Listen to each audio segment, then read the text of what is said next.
indirimbo yanjye yitwa Narakwiboneye nayihimbye ari ku wa gatandatu ku cyumweru. Ndibuka ko nari nicaranye na Petit Frere ndamubwira nti vraiment ndikumva Imana yampaye indirimbo nziza kandi ndikumva nanjye ubwanjye iri biramfasha. Noneho tukaba twari dufite ahantu ku cyumweru turi bujye abantu badutumiye hari babatirishije umwana wabo yabatijwe. Noneho tugezeyo ndamubwira nti ya ndirimbo ngiye kwiririmba hano, ndayiririmba. Abantu bari bari aho ngaho pasiteri baho barafashwa cyane. Noneho uwo mumama waho ngaho niwe waje kumbwira ngo ya ndirimbo cyagihe waririmbye hari hashize iminsi, ya ndirimbo waririmbye ko ntajya nyumva. Amubwira ni buriya naje iwanyu naraye nyihimbye. Arambwira tuzaze nguha amafaranga ujye kwisohora muri studio.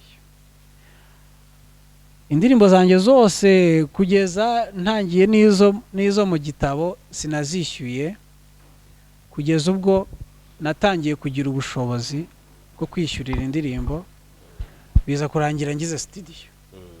So rero no kuvuga ngo na hano hanze nk'abo ngabo Imana ubundi igenda idushyiriraho ibintu byinshi.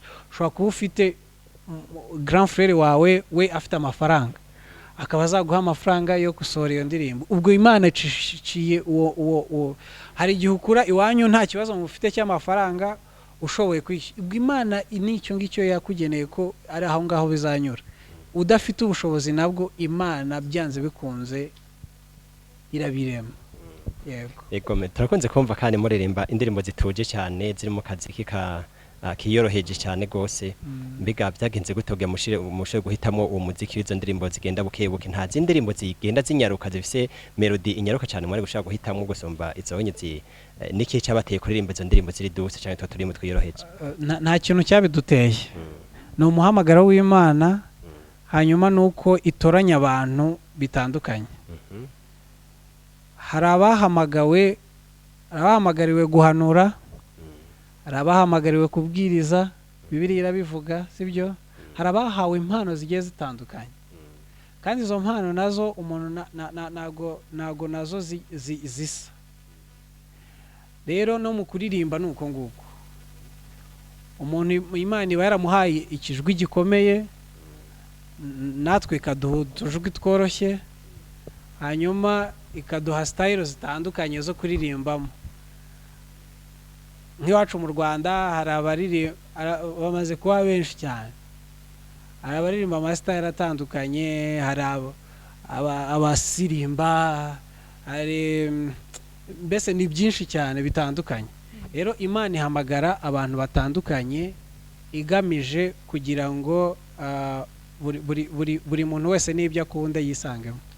Yego murakoze cyane. Iki kibazo ngiye kibabaza mwese ngira ngo muze gufata ijambo mpere kuri Dorcas. Mbere ko inyuma yuko mugize ubukwe mwabaye abastari, abantu benshi barabazi, ni gute muhora mujera ubuzima bwanyu bw'urugo n'ubuzima bwo kuba muri abastari mukorera Imana?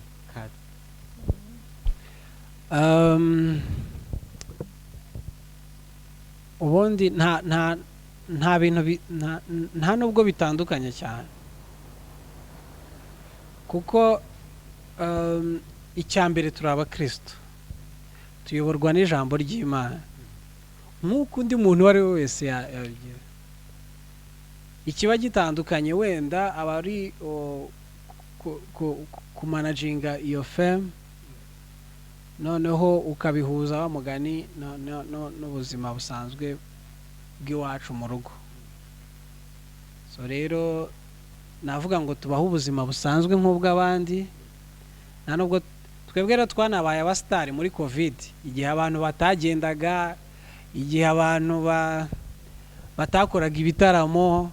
Noneho ubwo abantu batangiye kugurura nk'iwacu mu Rwanda, bakuraho udupfukamunwa, turagenda tukajya duhura n'abantu, noneho wahura n'umuntu ati turakubonye. Noneho ukuvuga ngo twabaye n'abastari tutabizi. So twifuza n'ubundi kubaho ubwo buzima bumeze nk'aho tutari abasitari. Nibyo tuba twumva twifuza bana byo kuvuga ngo wenda turitwara gutya cyangwa se turavugana n'aba bantu tuvugana iwacu mu rugo nta gihinduka, bikaba bya bindi nyine. Icyiza kirimo aho ngaho nuko ama experience nagiye mbona cyane, kandi twebwe nkeka iwacu ntago ariko bimeze. Ni igihe mba ndi nk'umuririmbyi Dorcas atari umuririmbyi, icyo gihe mba umusitari kurusha umudamu wanjye, noneho wenda bikaba biri bugorane muri management yabyo.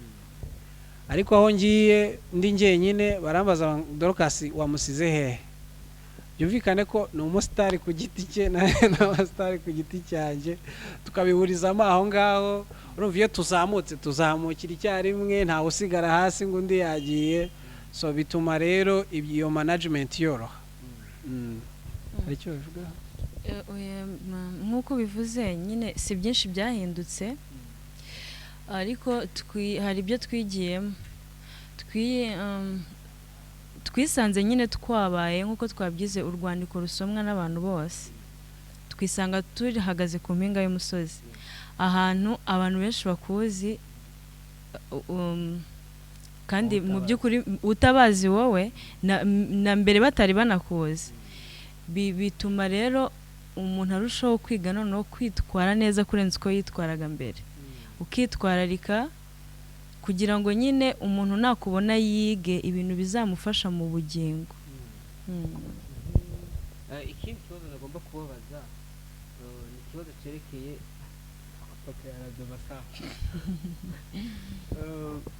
ikibazo ndakibaza Dorcas, mu rugo rwanyu ni gute uhora ukora kugira ngo ujere umufasha wawe ngo mubashe kuko ndabizi si babona irabona umufasha wawe, ukibaza ati mbe ngane abakobwa bari hanze nashaka kumuntwara, uhora ukora iki ngo ibyo bintu ntago nabitekereza, kandi koko n'uwari we wese yabona ko ibyo bintu ntashobora kubitekereza, cyangwa se umuntu wese umuzi. Ndamwizera ku buryo ku rwego rwo hejuru ntashobora kugira ikibazo, ntashobora kugira impungenge, ntashobora kugira ikintu na kimwe ntekereza.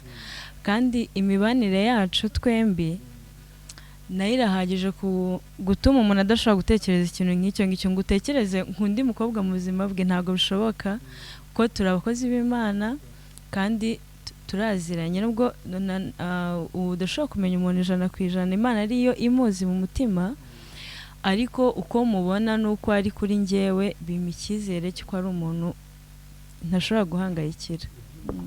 Muri couple ikunzwe cyane, ikibazo ndagomba kubaza ndagihera kuri Papi. Ni gute ukiri umusore wahora udesigninga ucapa urugo rwawe rwa kazoza? Okay, njyewe urugo rwanjye ari uko nyine narwifuzaga, ariko nk'abantu nyine, ariko kandi nabwo mu masengesho yanjye ntago nahishaga Imana, narayibwiraga ndashaka ibi n'ibi, hanyuma Imana igiye kumpa ibirenze. Yego. Dorcas, wahora ucapa urugo rwawe rwa kazoza gute ukiri umwigeme? Njya mbitekerezaho ngasanga nyine hari ibyo nifuzaga, nabonaga ko ari byiza kuri njyewe, ariko byari biciriritse pe, ugereranyije n'ibyo Imana yampaye. Nk'uko bivuze, byari biciriritse, iby'Imana yampaye nibyo byiza byari binkwiriye. Murakoze cyane. Murakoze cyane.